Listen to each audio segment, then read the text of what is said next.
ಸ್ವಾಗತ. ನಾನು ರಮ್ಯಾ ಸತೀಶ್.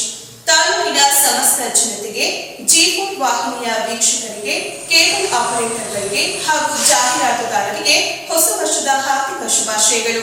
ಜನವಾರ್ತೆಯ ಮುಖ್ಯಾಂಶಗಳು.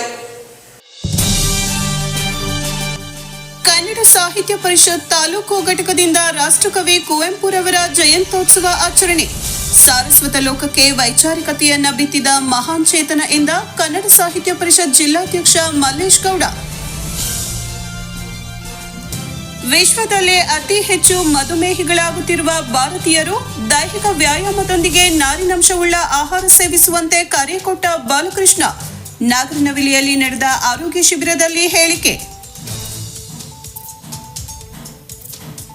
ಹಾಗೂ ಹೆಣ್ಣು ಮಕ್ಕಳು ಪುಂಡ ಪೋಖರಿಗಳಿಂದ ದೂರವಿದ್ದು ಶಿಕ್ಷಣದ ಕಡೆ ಆಸಕ್ತಿ ರೂಢಿಸಿಕೊಳ್ಳುವಂತೆ ಹೇಳಿದ ಹಿರಿಸಾವೆ PSI.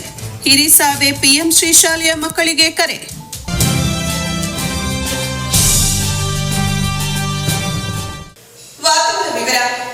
ಕನ್ನಡ ಸಾರಸ್ವತ ಲೋಕಕ್ಕೆ ವೈಚಾರಿಕತೆಯನ್ನು ಬಿತ್ತಿದ ಮಹಾನ್ ಚೇತನ ಕುವೆಂಪು ಅವರು ಈ ದಿನದ ಅಚ್ಚರಿಯಾಗಿದ್ದಾರೆ ಎಂದು ಕನ್ನಡ ಸಾಹಿತ್ಯ ಪರಿಷತ್ನ ಜಿಲ್ಲಾಧ್ಯಕ್ಷ ಡಾಕ್ಟರ್ HL ಮಲ್ಲೇಶ್ ಗೌಡ ಹೇಳಿದರು. ಪಟ್ಟಣದ ವೈದ್ಯ ಸ್ಕೂಲ್ ಆಫ್ ನರ್ಸಿಂಗ್ ಮತ್ತು ಪ್ಯಾರಾಮೆಡಿಕಲ್ ಕಾಲೇಜು ಸಭಾಂಗಣದಲ್ಲಿ ಕನ್ನಡ ಸಾಹಿತ್ಯ ಪರಿಷತ್ ತಾಲೂಕು ಘಟಕ ಹಾಗೂ ಕಾಲೇಜು ವತಿಯಿಂದ ಹಮ್ಮಿಕೊಂಡಿದ್ದ ಕುವೆಂಪು ಜಯಂತ್ಯೋತ್ಸವ ಕಾರ್ಯಕ್ರಮವನ್ನು ಉದ್ಘಾಟಿಸಿ ಅವರು ಮಾತನಾಡಿ, ಕನ್ನಡ ಸಾಹಿತ್ಯಕ್ಕೆ ಕುವೆಂಪು ಅವರ ಕೊಡುಗೆ ಅಪಾರ. ಅವರು ಕಾವ್ಯದ ಹೊಸ ರೂಪಗಳನ್ನು ಪರಿಚಯಿಸಿದರು ಮತ್ತು ಕನ್ನಡ ಸಾಹಿತ್ಯಕ್ಕೆ ಆಧುನಿಕತೆಯನ್ನ ತಂದರು.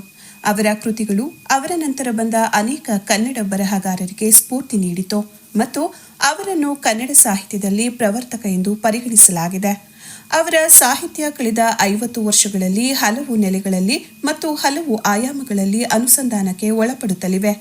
ಅವರು ಕನ್ನಡ ಸಾಹಿತ್ಯದ ಮೇಲ್ಪಂಕ್ತಿಯ ಕವಿ. ಕನ್ನಡ ನಾಡು, ನುಡಿ ಹಾಗೂ ಸಾಹಿತ್ಯ ಕ್ಷೇತ್ರಕ್ಕೆ ಅವರು ನೀಡಿದ ಕೊಡುಗೆ ಅಪಾರ. ವಿಶ್ವ ಮಾನವ ಸಂದೇಶ ಸಾರಿದ ಕುವೆಂಪು ಅವರ ವಿಚಾರ ಪ್ರೇರಕ ಕೃತಿಗಳನ್ನು ಓದಿ ಅರ್ಥೈಸಿಕೊಂಡು ಅದರಲ್ಲಿನ ಅಂಶಗಳನ್ನು ಬದುಕಿನಲ್ಲಿ ಅಳವಡಿಸಿಕೊಂಡಲ್ಲಿ ವಿದ್ಯಾರ್ಥಿಗಳು ಉತ್ತಮ ಬದುಕು ಕಟ್ಟಿಕೊಳ್ಳಬಹುದು. ಕುವೆಂಪು ಯುವಜನರಿಗೆ ಎಂದೆಂದಿಗೂ ಸ್ಫೂರ್ತಿದಾಯಕ ವ್ಯಕ್ತಿಯಾಗಿ ನಿಲ್ಲುತ್ತಾರೆ ಎಂದರು. ಈ ದಿನದ ವಿಶೇಷ ಕುರಿತು ಕುವೆಂಪು ಅವರ ಸಾಹಿತ್ಯದ ಸಮಗ್ರ ಪರಿಚಯವನ್ನು ಮಾಡಿಕೊಳ್ಳಿಕ್ಕೆ ಮಿತ್ರರಾದ ಹನುಮಂತಪ್ಪನವರು ಬಂದಿದ್ದಾರೆ. ಅವರ ಮಾತುಗಳನ್ನು ಕೇಳುವ ಕುತೂಹಲದಲ್ಲಿ ನಾನು ಕೂಡ ಇದ್ದೇನೆ. ನಾನು ಉದ್ಘಾಟಕನಾಗಿ ಒಂದೆರಡು ನುಡಿಗಳನ್ನು ಅಷ್ಟೇ ನಿಮ್ಮೊಟ್ಟಿಗೆ ಹಂಚಿಕೊಂಡು ನನ್ನ ಮಾತನ್ನು ಮುಗಿಸ್ತೇನೆ. ಮೊದಲನೇದಾಗಿ ಒಟ್ಟಾರೆಯಾಗಿ ಕುವೆಂಪು ಅವರ ಬಗ್ಗೆ ಒಂದು ಮಾತು ಹೇಳ್ಬೋದು. ಆ ಮಾತು ಏನು ಅಂತ ಅಂದರೆ, ಕುವೆಂಪು ಈ ಭೂಮಿಯ ಅಚ್ಚರಿಗಳಲ್ಲಿ ಒಂದು ಅಂತ. ಈ ಭೂಮಿಯ ಅಚ್ಚರಿ ಕನ್ನಡದ ನೆಲದ ಭರತಖಂಡದ ಅಚ್ಚರಿ ಮಾತ್ರ ಅಲ್ಲ, ಈ ನೆಲದ ಅಚ್ಚರಿ ಅಂತ ಹೇಳಿ ನಾನು ಹೇಳ್ತೇನೆ. ಈ ಭೂಮಿಯ ಅಚ್ಚರಿಗಳಲ್ಲಿ ಒಂದು ಅಂತ. ಯಾಕೆ ಅಂದರೆ, ಕುವೆಂಪು ಅವರ ಹಾಗೆ ಸಮಗ್ರವಾದಂತಹ ದೃಷ್ಟಿಕೋನವನ್ನು ಉಳ್ಳಂತಹ ಸಮಗ್ರವಾದ ದೃಷ್ಟಿಕೋನ ಎಲ್ಲ ಆಯಾಮಗಳಲ್ಲಿ ಅವರಷ್ಟು ಪ್ರಖರವಾದ ವಿಚಾರವಂತಿಕೆಯನ್ನು ಇಟ್ಕೊಂಡಿರ್ತಕ್ಕಂತಹ ಇನ್ನೊಬ್ಬ ಸಾಹಿತಿ ಈ ಭೂಮಿಯ ಮೇಲೆ ಇಲ್ಲ. ನನ್ನ ಅರಿವಿನ ಮಿತಿ ಇರಬಹುದು. ಜಗತ್ತಿನ ಮಹಾಕಾವ್ಯಗಳನ್ನು ನಾನು ಓದಿದ್ದೀನಿ ಕನ್ನಡದ ರೂಪದಲ್ಲಿ, ಕನ್ನಡದ ಅನುವಾದದಲ್ಲಿ ಜಗತ್ತಿನ ಮಹಾಕಾವ್ಯಗಳನ್ನು ಬಲ್ಲೆ ನಾನು.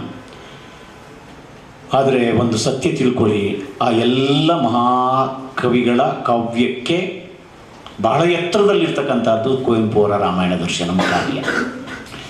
ಯಾಕೆ ನಾನು ಈ ಮಾತು ಹೇಳ್ತೀನಿ ಅಂತ ಅಂದರೆ, ವಾಲ್ಮೀಕಿ ಈ ನೆಲಕ್ಕೆ ರಾಮಾಯಣ ಅನ್ನುವಂಥದ್ದೊಂದು ಮಹಾಕಾವ್ಯವನ್ನು ಕೊಟ್ಟರು. ವಾಲ್ಮೀಕಿ ಕೂಡ ಜಗತ್ತಿನ ಮಹಾಕವಿಗಳಲ್ಲಿ ಒಬ್ಬರು. ಜಗತ್ತಿನ ಮಹಾಕವಿಗಳು ಒಂದು ಕೈ ಬೆರಳಲ್ಲಿ ಎಣಿಸ್ಬಹುದು, ಅಷ್ಟು ಜನ ಇದ್ದಾರೆ ಅಷ್ಟೇ. Homer, Virgil, Dante, Eliot, Milton, Vyasa, Valmiki, Thakur, Kuvempu, ಇಷ್ಟು ಹೆಸರುಗಳನ್ನು ಹೇಳೋತಿ ಸುಸ್ತಾಗಿಬಿಡ್ತದೆ. ಆದರೆ ವ್ಯಾಸ, ವಾಲ್ಮೀಕಿ ಕೂಡ ಜಗತ್ತಿನ ಶ್ರೇಷ್ಠ ಮಹಾಕವಿಗಳು. ಅಚ್ಚರಿ ಅಂದರೆ, ವ್ಯಾಸನ ಮಹಾಭಾರತವನ್ನು ಕನ್ನಡದ ಪಂಪ ಇನ್ನೂ ಪ್ರಖರವಾಗಿ ರಚನೆ ಮಾಡಿಕೊಟ್ರು. ಇನ್ನೂ ಪ್ರಖರವಾಗಿ ಅಂತ ಅಂದರೆ, ವ್ಯಾಸನ ಮೂಲ ಕೃತಿಯಲ್ಲಿ ವಿಶೇಷ ಉಪನ್ಯಾಸಕರಾಗಿ ಆಗಮಿಸಿದ ನವೋದಯ ಪದವಿ ಪೂರ್ವ ಕಾಲೇಜಿನ ಉಪನ್ಯಾಸಕ ಡಾಕ್ಟರ್ ಹನುಮಂತಪ್ಪ ಮಾತನಾಡಿ, ಕನ್ನಡ ಸಾಹಿತ್ಯ ಕ್ಷೇತ್ರಕ್ಕೆ ಅಪಾರ ಕೊಡುಗೆ ನೀಡಿದ ರಾಷ್ಟ್ರಕವಿ ಕುವೆಂಪುರವರು ಎಲ್ಲ ಧರ್ಮಗಳು ಒಂದೇ, ಸಮಾಜದಲ್ಲಿ ಪ್ರತಿಯೊಬ್ಬರೂ ಸಾಮರಸ್ಯದಿಂದ ಜೀವನ ನಡೆಸಬೇಕು ಎಂಬ ಸಂದೇಶವನ್ನು ಸಾರಿದ ವಿಶ್ವ ಮಾನವ ಸಂದೇಶ ಪರಿಕಲ್ಪನೆಯನ್ನ ಪ್ರತಿಯೊಬ್ಬರೂ ಅಳವಡಿಸಿಕೊಂಡಾಗ ಸಮಾಜ ಸುಧಾರಣೆ ಸಾಧ್ಯ. ವಿವಿಧತೆಯಲ್ಲಿ ಏಕತೆ ಹೊಂದಿರುವ ನಮ್ಮ ದೇಶದಲ್ಲಿ ಮನುಜರಲ್ಲಿ ಭ್ರಾತೃತ್ವ ಮೂಡಬೇಕು. ಜಾತಿ, ಮತ, ಧರ್ಮ, ಪಂಥಕ್ಕೆ ಆದ್ಯತೆ ನೀಡದೆ ಮಾನವೀಯ ಧರ್ಮ ಮೇಲು ಎಂಬ ಆಶಾ ಮನೋಭಾವನೆಯೊಂದಿಗೆ ಕುವೆಂಪು ನೀಡಿದ ವಿಶ್ವಮಾನವ ಸಂದೇಶ ಮನುಕುಲಕ್ಕೆ ಮಾದರಿಯಾಗುವಂಥದ್ದು. ಅವರು ರಚಿಸಿದ ಸಾಹಿತ್ಯಗಳು ಎಲ್ಲ ವರ್ಗದ ವಯೋಮಾನದವರಿಗೂ ಅನ್ವಯವಾಗುವಂತೆ ಹಲವು ಆಯಾಮಗಳನ್ನು ಹೊಂದಿದೆ. ವಿದ್ಯಾರ್ಥಿಗಳು ಇವುಗಳನ್ನು ಓದಿ ಅರ್ಥೈಸಿಕೊಂಡು ಸಮಾಜದಲ್ಲಿ ಉತ್ತಮ ನಾಗರಿಕರಾಗಿ ಬಾಳ್ಬೇಕು. ಮಹನೀಯರುಗಳನ್ನು ಗೌರವಿಸಿ ಅವರ ತತ್ವ, ಸಿದ್ಧಾಂತ, ಆದರ್ಶಗಳನ್ನು ಮನನ ಮಾಡಿಕೊಂಡು ಅದನ್ನು ಜೀವನದಲ್ಲಿ ಅಳವಡಿಸಿಕೊಳ್ಳುವುದರಿಂದ ಪರಿಪೂರ್ಣ ವ್ಯಕ್ತಿಯಾಗಿ ಹೊರಹೊಮ್ಮಲು ಸಾಧ್ಯ. ಕುವೆಂಪುರವರ ಕತೆ, ಕಾದಂಬರಿ, ಕಾವ್ಯ, ಮಹಾಕಾವ್ಯ, ವಿಮರ್ಶೆ, ಪ್ರಬಂಧ, ಜೀವನ ಚರಿತ್ರೆ, ನಾಟಕಗಳಲ್ಲಿ ಅಡಗಿದ ಬದುಕಿನ ಸಾರ ವಿದ್ಯಾರ್ಥಿಗಳ ಭವಿಷ್ಯ ರೂಪಿಸಲು ದಾರಿದೀಪವಾಗಲಿದ್ದು, ಯುವ ಪೀಳಿಗೆ ಕುವೆಂಪು ಅವರ ಪುಸ್ತಕಗಳನ್ನು ಅಧ್ಯಯನ ಮಾಡುವುದರೊಂದಿಗೆ ಅವರ ಕಾವ್ಯಗಳಲ್ಲಿನ ಮಾನವೀಯ ಮೌಲ್ಯಗಳನ್ನು ಪಾಲಿಸುವಂತಾಗಲಿ ಎಂದು ಸಲಹೆ ನೀಡಿದರು. ಆ ಟಿ.ಎಸ್. ವೆಂಕಣ್ಣಯ್ಯನ ಒಂದು ಕುವೆಂಪು ಅವರೇ ಕೆತ್ತಿದ ಕಲ್ಲಿನ ಮೇಲಿರುವ ಆ ಚಿತ್ರವನ್ನು ಇವತ್ತಿಗೂ ನಾವು ನೋಡ್ಬೋದು. ಆ ಕವಿಶೀಲದಲ್ಲಿ ಖಂಡಿತ ಕನ್ನಡದ ಮಕ್ಕಳೇ, ನಮ್ಮ ಕುವೆಂಪು ಅವರು ಹುಟ್ಟಿದ ಮನೆಗೆ ಹೋಗಿ, ಹುಟ್ಟಿದ ಮನೆಯಲ್ಲಿ ನೀವೆಲ್ಲರೂ ಕೂಡ ಇರಬೇಕು. ತುಂಬಾ ಜನ ಹುಬ್ಬಳ್ಳಿ ನೋಡಿದಿರಿ ಅಂತ ನಾನು ಭಾವಿಸ್ಕೊಂಡಿದ್ದೇನೆ. ಇಲ್ಲಿರ್ತಕ್ಕಂಥ ಪ್ರಮುಖ ಗಣ್ಯರು, ಎಲ್ಲ ಪತ್ರಕರ್ತರು, ವಿದ್ಯಾರ್ಥಿಗಳು ಕೂಡ ನೀವು ನಮ್ಮ ಕುವೆಂಪು ಅವರು ಹುಟ್ಟಿದ ಮನೆಯನ್ನು ನೋಡಬೇಕು. ಕುವೆಂಪು ಅವರು ಓಡಾಡಿದ ಜಾಗವನ್ನು ನೋಡಬೇಕು. ಆ ಮಲೆನಾಡಿನ ಪರಿಸರವನ್ನು ನೋಡಬೇಕು. ಯಾಕೆ ನಾನು ಈ ಕಾರ್ಯಕ್ರಮಕ್ಕೆ ಇವತ್ತು ನಾನು ಇಲ್ಲಿ ಬಂದಿದ್ದೀನಿ ಅಂದ್ರೆ, ನಮ್ಮ ಶಿವನಗೌಡ ಪಾಟೀಲ್ ಸರ್ ಅವರು ಮೊನ್ನೆ ಒಂದು ವಾರದಿಂದನೇ ಫೋನ್ ಮಾಡಿ, ಸರ್ ಬನ್ನಿ ಒಂದು ಕಾರ್ಯಕ್ರಮ ಮಾಡ್ತೀವಿ. ನಾನು ತುಂಬಾ ಸಂತೋಷದಿಂದ ಒಪ್ಕೊಂಡೆ. ಯಾಕಂದ್ರೆ ನಾನು ಪದವಿ ಪಡೆದದ್ದು ನಮ್ಮ ಕುವೆಂಪು ವಿಶ್ವವಿದ್ಯಾನಿಲಯದಲ್ಲಿ, ಸ್ನಾತಕೋತ್ತರ ಪದವಿ ಪಡೆದದ್ದು ನಮ್ಮ ಕುವೆಂಪು ವಿಶ್ವವಿದ್ಯಾನಿಲಯದಲ್ಲಿ, ಸಂಶೋಧನೆಯನ್ನು ಮುಂದುವರಿಸಿದ್ದು ನಮ್ಮ ಕುವೆಂಪು ವಿಶ್ವವಿದ್ಯಾನಿಲಯದಲ್ಲಿ, ಶಿವಮೊಗ್ಗ ಜಿಲ್ಲೆಯ ಭದ್ರಾವತಿ ತಾಲೂಕಿನ ಭದ್ರಾ ಡ್ಯಾಮಿನ ಒಂದು ಪಕ್ಕದಲ್ಲಿರ್ತಕ್ಕಂಥ ಒಂದು ವಿಶ್ವವಿದ್ಯಾನಿಲಯ, ಕುವೆಂಪು ವಿಶ್ವವಿದ್ಯಾನಿಲಯ. ಕನ್ನಡ ಸಾಹಿತ್ಯ ಪರಿಷತ್ನ ತಾಲೂಕು ಅಧ್ಯಕ್ಷ ಹಡೇನಹಳ್ಳಿ ಲೋಕೇಶ್ ಪ್ರಾಸ್ತಾವಿಕ ನುಡಿಗಳನ್ನಾಡಿ, ಇಂದಿನ ಶಿಕ್ಷಣ ಪದ್ಧತಿಯಲ್ಲಿ ನೈತಿಕ ಶಿಕ್ಷಣದ ಕೊರತೆ ಎದ್ದು ಕಾಣ್ತಿದ್ದು, ಅದನ್ನು ನಿವಾರಿಸುವ ನಿಟ್ಟಿನಲ್ಲಿ ಶಿಕ್ಷಣ ಸಂಸ್ಥೆಗಳು ಪ್ರಾಮಾಣಿಕವಾಗಿ ಪ್ರಯತ್ನಿಸಬೇಕಿದೆ. ಇಂದು ವೃತ್ತಿ ಮತ್ತು ಶೈಕ್ಷಣಿಕ ಗುಣಮಟ್ಟವನ್ನು ಗುರುತಿಸಿ ಶಿಕ್ಷಣ ಪಡೆಯುವ ಪರಿಸ್ಥಿತಿ ನಿರ್ಮಾಣವಾಗಿದೆ. ಕೇವಲ ಅಂಕಗಳಿಕೆಗೆ ಸೀಮಿತವಾಗಿ ಮಾನವೀಯ ಮೌಲ್ಯಗಳನ್ನು ತೆರೆಮರೆಗೆ ಸರಿಯುತ್ತಿದೆ. ನೈತಿಕ ಮೌಲ್ಯದ ಶಿಕ್ಷಣ ಇಂದಿನ ವಿದ್ಯಾರ್ಥಿಗಳಿಗೆ ಅತ್ಯವಶ್ಯಕವಾಗಿದ್ದು, ವಿದ್ಯಾರ್ಥಿಗಳು ಉತ್ತಮ ಪರೀಕ್ಷೆ ಫಲಿತಾಂಶ ಪಡೆಯುವುದರೊಂದಿಗೆ ನೈತಿಕ ಮೌಲ್ಯಗಳನ್ನು ಬೆಳೆಸಿಕೊಳ್ಳಬೇಕು ಎಂದು ವಿದ್ಯಾರ್ಥಿಗಳಿಗೆ ಕಿವಿಮಾತು ಹೇಳಿದರು. ಕುವೆಂಪುರವರು ಮೈಸೂರು ವಿಶ್ವವಿದ್ಯಾಲಯದಲ್ಲಿ ಕುಲಪತಿಗಳಾಗಿ, ಸಾಹಿತಿಗಳಾಗಿ ತಮ್ಮದೇ ಆದಂತಹ ಸಾಹಿತ್ಯ ರಚನೆಯನ್ನ ಮಾಡಿ ನಾಡಿಗೆ ರಾಜ್ಯ, ರಾಷ್ಟ್ರ, ಅಂತಾರಾಷ್ಟ್ರ ಮಟ್ಟದಲ್ಲಿ ಬಹುಶಃ ಅವರನ್ನು ನೆನೆಸ್ತಕ್ಕಂಥ ದಿನ ಇದು. ಯಾಕಂದ್ರೆ ಬಹಳಷ್ಟು ಸತ್ವ ಸಾರವನ್ನ ಸಮಾಜಕ್ಕೆ ಸಾರದಂಥವ್ರು ಕುವೆಂಪುರವರು. ಇವತ್ತು ನಾವೇನು ನಾಡಗೀತೆಯನ್ನು ಆಡ್ತೇವೆ, ನಾವೆಲ್ಲ ಒಂದು ಅಂತಕ್ಕಂಥ ನಾಡಗೀತೆಯನ್ನ ರಚನೆ ಮಾಡಿ ಅದನ್ನ ಸಮಾಜಕ್ಕೆ ಪ್ರಸ್ತುತಪಡಿಸ್ತಂಥವ್ರು. ಮತ್ತೆ ರೈತರು ಈ ದೇಶದ ಬೆನ್ನೆಲುಬು, ರೈತನಿಗೆ ಹೇಗೆ ಸಹಕಾರ ಆಗಬೇಕು ಅಂತೇಳಿ ರೈತಗೀತೆಯನ್ನು ರಚನೆ ಮಾಡಿದಂಥವ್ರು ಕುವೆಂಪುರವರು. ಹಾಗಾಗಿ ಸಮಾಜದ ಅಂಕು ಡೊಂಕುಗಳನ್ನು ತಿದ್ದಂಥವ್ರು. ಗುಡಿ, ಮಠ, ಮಸೀದಿ, ಚರ್ಚ್ಗಳನ್ನು ಬಿಟ್ಟು ಹೊರಬನ್ನಿ, ಮೌಢ್ಯತೆಗೆ ಒಳಗಾಗಬೇಡಿ, ಕಾಯಕವೇ ಕೈಲಾಸ ಮತ್ತು ನಮ್ಮ ಅಭಿಮಾನವೇ ನಮ್ಮ ಕೃತಿಯೇ ಸಮಾಜಕ್ಕೆ ಸಂದೇಶ ಅಂತ ಸಾರದಂಥವ್ರು. ಇಂಥವರ ಪುಣ್ಯ ದಿನವನ್ನು ನಾವು ಆಚರಣೆ ಮಾಡದಿದ್ರೆ ಖಂಡಿತವಾಗ್ಲೂ ಇತಿಹಾಸ ಒಂದು ಕಡೆ ಮರ್ತೋಗ್ತದೆ.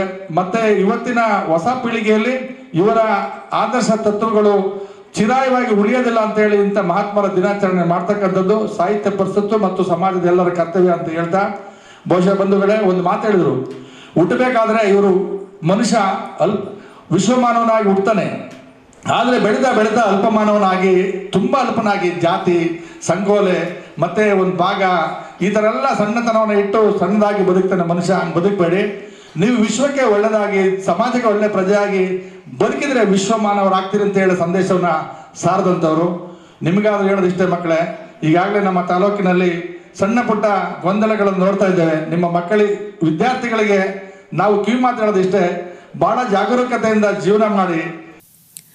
ವೈದ್ಯ ನರ್ಸಿಂಗ್ ಶಾಲೆಯ ಪ್ರಾಂಶುಪಾಲರಾದ ಬಿಎಲ್ ಅರುಣ್, ಕನ್ನಡ ಸಾಹಿತ್ಯ ಪರಿಷತ್ ಜಿಲ್ಲಾ ಕಾರ್ಯದರ್ಶಿ ಬೊಮ್ಮೇಗೌಡ, ರಾಜ್ಯ ಮಾರ್ಗದರ್ಶಿ ಸದಸ್ಯರಾದ ಮುಳ್ಕೆರೆ ಪ್ರಕಾಶ್, ಡಾಕ್ಟರ್ ಬಿಆರ್ ಯುವರಾಜ್, ಸಂಘಟನಾ ಕಾರ್ಯದರ್ಶಿ ಜಬಿಯುಲ್ಲಾ ಬೇಗ್, ತಾಲೂಕು ಕಾರ್ಯದರ್ಶಿ ಗೋವಿಂದರಾಜು, ಮಹಿಳಾ ಸದಸ್ಯರಾದ ಯಶೋಧಾ ಜೈನ್, ಸುಜಾತ, ಮಮತಾ ಸೇರಿದಂತೆ ಕಾಲೇಜಿನ ವಿದ್ಯಾರ್ಥಿಗಳು ಭಾಗವಹಿಸಿದ್ರು.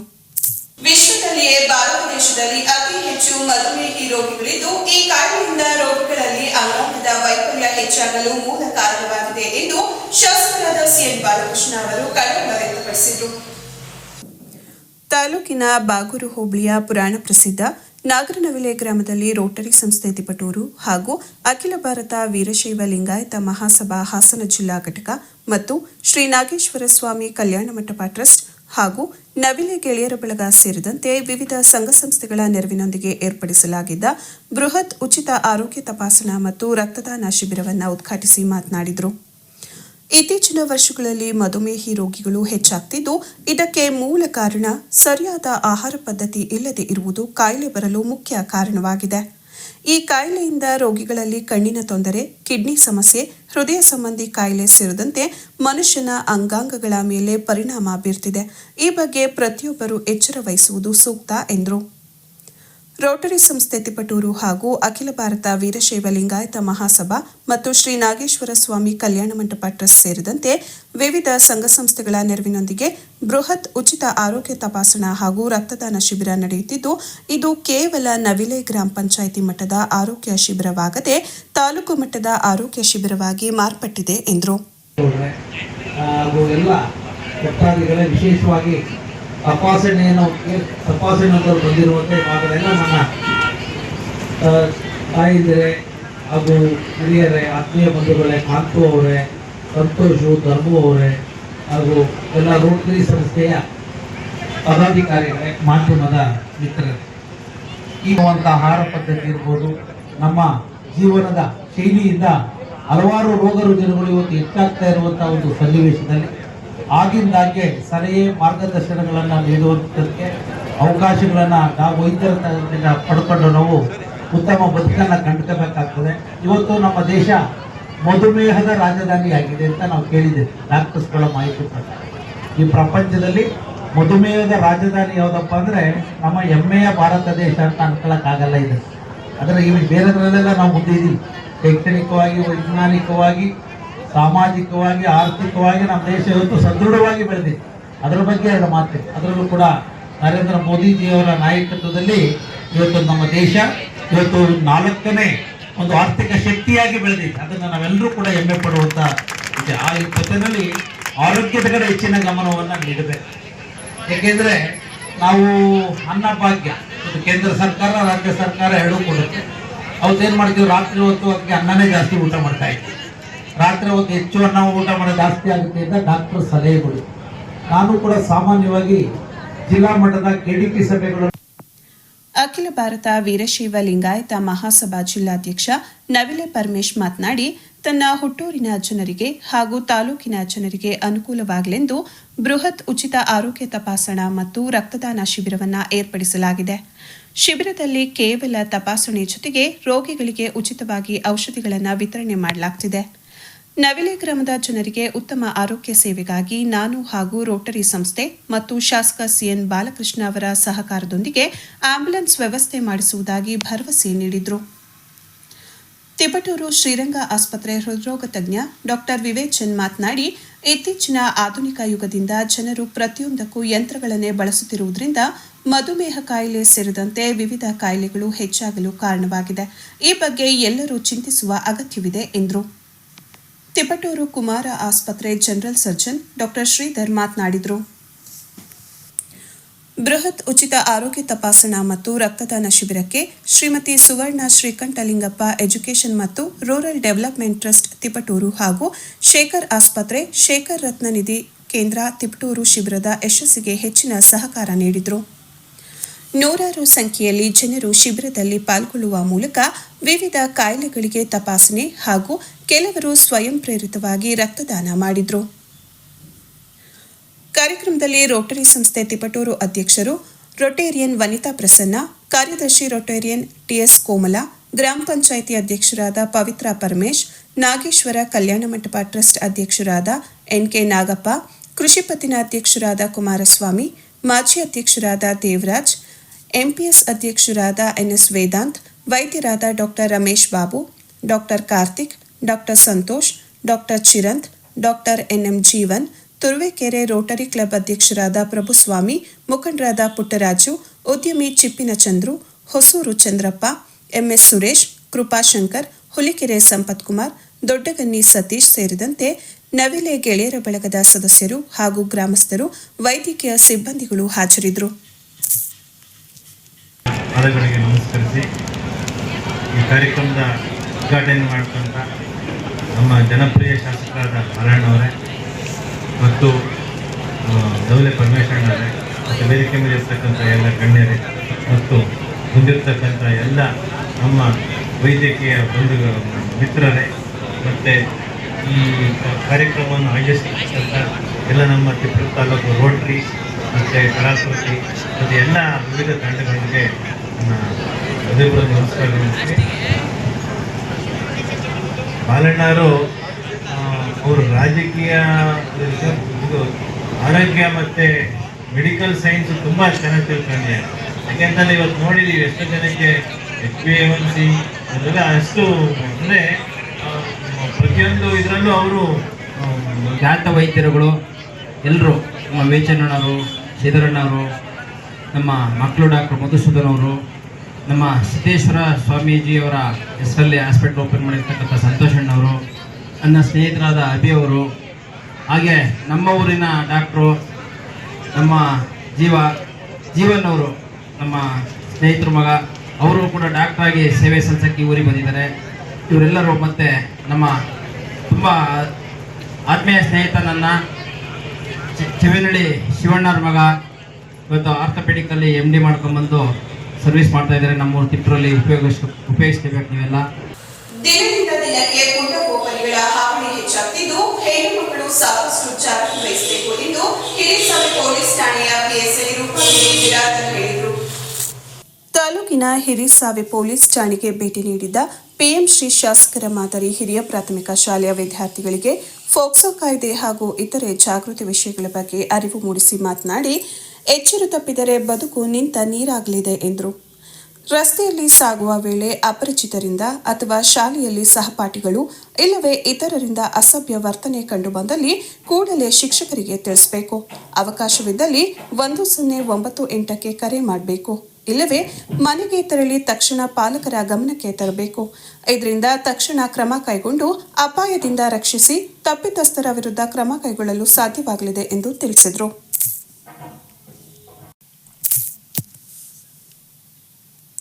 ಶೈಕ್ಷಣಿಕ ಹಂತದಲ್ಲಿ ಓದು ಹಾಗೂ ಮುಂದಿನ ಸಾಧನೆಯ ಬಗ್ಗೆ ಚಿಂತನೆ ಮಾಡಬೇಕು. ನಂತರ ಎಲ್ಲವೂ ತಾನಾಗಿಯೇ ಸಿಗಲಿದೆ. ಆದರೆ ವ್ಯಾಮೋಹಕ್ಕೆ ಒಳಗಾಗಿ ದಾರಿ ತಪ್ಪಿದ್ರೆ ಮತ್ತೊಮ್ಮೆ ಜೀವನವನ್ನ ಸರಿಪಡಿಸಿಕೊಳ್ಳಲು ಸಾಧ್ಯವಾಗುವುದಿಲ್ಲ. ನಮ್ಮ ಬದುಕು ರೂಪಿಸುವಲ್ಲಿ ಪರಿಶ್ರಮ ಪಡುತ್ತಿರುವ ಪಾಲಕರ ಬಗ್ಗೆ ಗೌರವ ಬೆಳೆಸಿಕೊಳ್ಬೇಕು. ನಮ್ಮಿಂದ ಅವರ ಆಸೆ ಹಾಗೂ ನಂಬಿಕೆಗೆ ದ್ರೋಹ ಆಗಬಾರದು ಎಂದು ವಿದ್ಯಾರ್ಥಿಗಳಿಗೆ ಕಿವಿಮಾತು ಹೇಳಿದರು. ಟಿವಿ ವೀಕ್ಷಣೆಯಿಂದ ಒಂದಷ್ಟು ಮನರಂಜನೆ ಸಿಗಬಹುದು. ಹಾಗೆಯೇ ಶೈಕ್ಷಣಿಕ ವ್ಯವಸ್ಥೆಗೆ ಮೊಬೈಲ್ ಬಳಕೆ ಅಗತ್ಯ.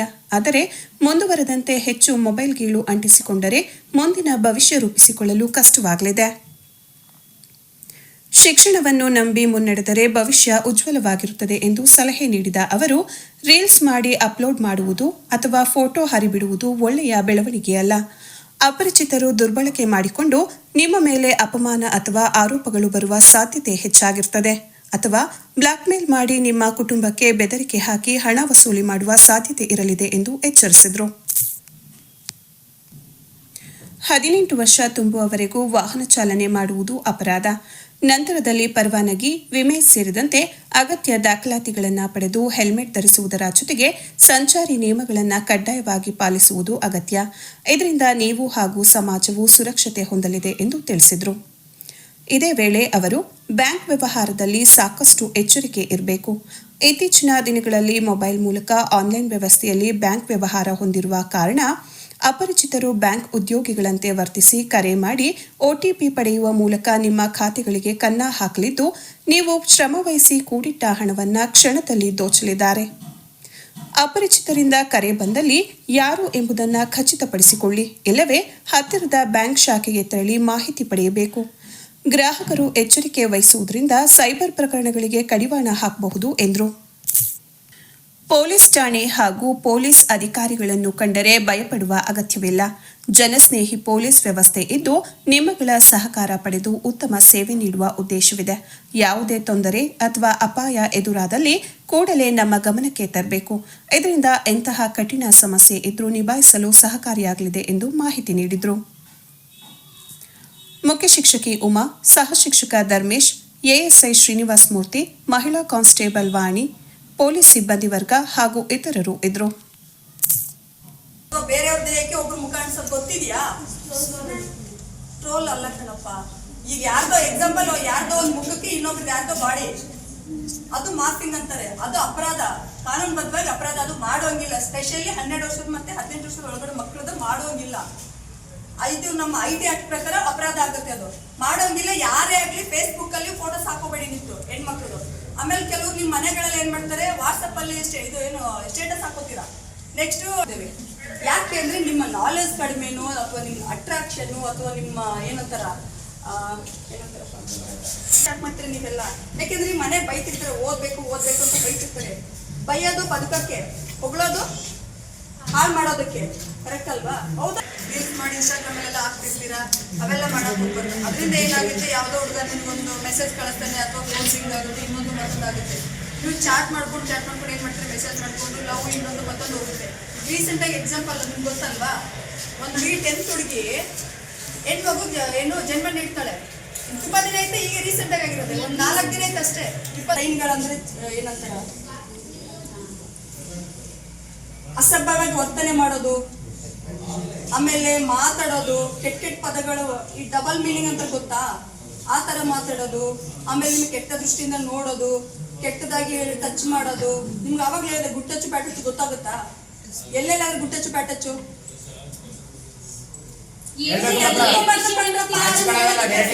ಇಲ್ಲಿ ಯಾವ್ದು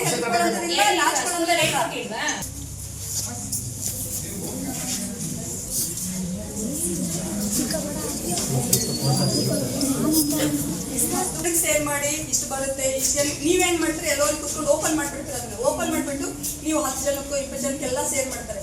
ನೀವೇನ್ ಮಾಡ್ತಾರೆ, ಎಲ್ಲರೂ ಏನು ಹಳ್ಳಕ್ಕೆ ಹಾಕಿರಂಗೆ ಪಕ್ಕಗಳೆಲ್ಲ ಸಿಕ್ಬಿಟ್ಟು ಅಂತ ಹಾಕಿರ್ತಾರೆ. ಏನೋ ಗಿಫ್ಟ್ ಬರುತ್ತೆ ಕ್ರಿಸ್ಮಸ್ಗೆ ಅಂತ ಹೇಳ್ಬಿಟ್ಟು ಮಾಡ್ತಾರ ಮಾಡಲ್ವೋ, ಸೆಂಡ್ ಮಾಡ್ತಾರ ಮಾಡಲ್ವೋ ಅಲ್ವಾ?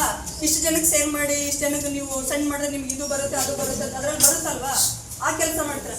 ಮತ್ತೆ ಆಮೇಲೆ ಒಂದು ಸ್ಟೇಷನ್ ಬರ್ತದ್ರೆ ನೇರವಾಗಿ ಸ್ಟೇಷನ್ ಬನ್ನಿ. ಇಲ್ಲ ಅಂದ್ರೆ 1930 ಇದು ಗೋಲ್ಡನ್ ಅವರ್. ನಿಮ್ಗೆ ಏನಾದ್ರು ದುಡ್ಡು ಹೋಯ್ತು, ಇನ್ನೊಂದು ಈ ತರ ಬೆದರಿಕೆ ಕರೆಗಳು ಬರ್ತಿದಾವೆ, 1930 ಕಾಲ್ ಮಾಡ್ಬೇಕು. ಇದು ಸೈಬರ್ ಕ್ರೈಮ್ ಸಂಬಂಧಪಟ್ಟಂತ ಟೋಲ್ ಫ್ರೀ ನಂಬರ್. 1930 ಕಾಲ್ ಮಾಡಿದ್ರೆ ಏನೇನಾಯ್ತು ಅಂತ ನೀಟಾಗಿ ಹೇಳಿದ್ರೆ ಅವ್ರನ್ನ ಕಂಪ್ಲೇಂಟ್ ಲಾಡ್ಜ್ ಮಾಡ್ಕೊತಾರೆ. ಅದೊಂದು ಅಗ್ರಿಮೆಂಟ್ ತಗೊಂಡ್ಬಂದು ಸ್ಟೇಷನ್ ಕೊಟ್ಟರೆ ಅದು ಏನಾಯ್ತು ಅಂತ ಡೀಟೇಲ್ಸ್ ತಗೊಂಡು ನಾವು ಮುಂದೆ ಕ್ರಮ ಕೈಗೊಳ್ತೀವಿ. ಅರ್ಥ ಆಗ್ತಿದ್ಯಾ? ಫೋನಲ್ಲಿ ಆಗುವಂತ ಕೆಲಸಗಳು ಅರ್ಥ ಆಯ್ತಾ? ಇದ್ರಲ್ಲಿ ಏನಾದ್ರು ಡೌಟ್ಸ್ ಇದೆಯಾ ನಿಮ್ಗೆ? ಸುಮ್ಮನೆ ಕೇಳೋದಲ್ಲ, ನಾನು ಹೋಗ್ಬಿಟ್ಟು ನಿಮ್ ಜೊತೆ ಏನೋ ಗಲಾಟೆ ಐತಿ, ಇನ್ನೊಂದು ಮತ್ತೊಂದು ಏನೇನೋ ಆಗುತ್ತೆ ಅಲ್ವಾ? ಇವು ಸೈಬರ್ ಹ್ಯಾಕ್ ತುಂಬಾ ಆಗ್ತಿದಾವೆ, ಗೊತ್ತಿಲ್ವಾ? ಸೈಬರ್ ಕ್ರೈಮ್ ಜಾಸ್ತಿ ಆಗ್ತಿದ್ದಾವೆ. ಆಗೇನ್ ಮಾಡ್ತಾರೆ, ನಿಮ್ ಫೋಟೋ ತಗೊಂಡು ಈಸಿಯಾಗಿ ಸಿಕ್ಬಿಡುತ್ತೆ. ಒಂದು ಫೇಸ್ಬುಕ್ ಅಲ್ಲಿ ಅಪ್ಲೋಡ್ ಮಾಡ್ತೀರಾ, ಇಲ್ಲ ವಾಟ್ಸಪ್ ಸ್ಟೇಟಸ್ ಹಾಕಿರ್ತೀರಿ, ಇಲ್ಲ DP ಇಟ್ಟಿರ್ತೀರಾ. ಈಸಿ ಸಿಕ್ತಲ್ವಾ ಫೋಟೋ ಅವ್ರಿಗೆ?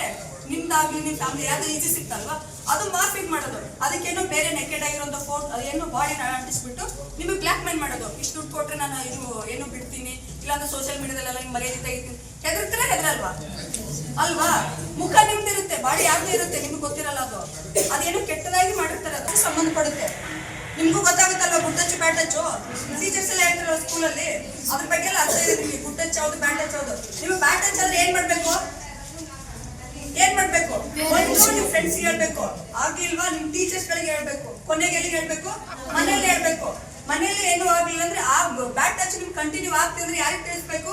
112 ಕಂಪ್ಲೇಂಟ್. 112 ನಿಮ್ಗಿದೆ ಅಲ್ವಾ? ಪೊಲೀಸರಿಗೆ ನೀವು ಎಮರ್ಜೆನ್ಸಿ ಕಾಲ್ ಮಾಡ್ಬೋದು. ಆಮೇಲೆ ಇನ್ನೊಂದಿದೆ ನಿಮಗೆ ಅದು ಸಪ್ರೇಟ್ ಇದೆ, 10 ಮಾಡ್ಬೇಕು. ಇದು ಯಾವ್ದು ಆಗಿಲ್ಲ ಅಂದ್ರೆ ಸ್ಟೇಷನ್ ಬರ್ಬೇಕು. ನಿಮಗೆ ತೊಂದರೆ ಮತ್ತೆ ಪದೇ ಪದೇ ಆಗ್ತದೆ ಅಂದ್ರೆ ಸ್ಟೇಷನ್ ಬರ್ಬೇಕು. ಅದಕ್ಕೆ ನೀವು ಸ್ಟೇಷನ್ ಬರ್ಬೇಕು. ನಿಮ್ಗೆ ಕೊನೆಯಲ್ಲಿ ಮತ್ತೊಮ್ಮೆ ಮುಖ್ಯಾಂಶಗಳು.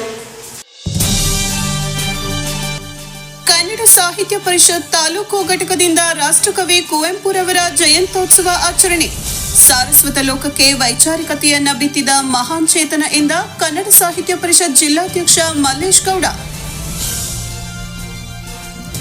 ವಿಶ್ವದಲ್ಲೇ ಅತಿ ಹೆಚ್ಚು ಮಧುಮೇಹಿಗಳಾಗುತ್ತಿರುವ ಭಾರತೀಯರು ದೈಹಿಕ ವ್ಯಾಯಾಮದೊಂದಿಗೆ ನಾರಿನಂಶವುಳ್ಳ ಆಹಾರ ಸೇವಿಸುವಂತೆ ಕರೆ ಕೊಟ್ಟ ಬಾಲಕೃಷ್ಣ. ನಾಗರನವಿಲಿಯಲ್ಲಿ ನಡೆದ ಆರೋಗ್ಯ ಶಿಬಿರದಲ್ಲಿ ಹೇಳಿಕೆ. ಹಾಗೂ ಹೆಣ್ಣು ಮಕ್ಕಳು ಪುಂಡಪೋಖರಿಗಳಿಂದ ದೂರವಿದ್ದು ಶಿಕ್ಷಣದ ಕಡೆ ಆಸಕ್ತಿ ರೂಢಿಸಿಕೊಳ್ಳುವಂತೆ ಹೇಳಿದ ಹಿರಿಸಾವೆ ಪಿಎಸ್ಐ. ಹಿರಿಸಾವೆ ಪಿಎಂಶ್ರೀ ಶಾಲೆಯ ಮಕ್ಕಳಿಗೆ ಕರೆ.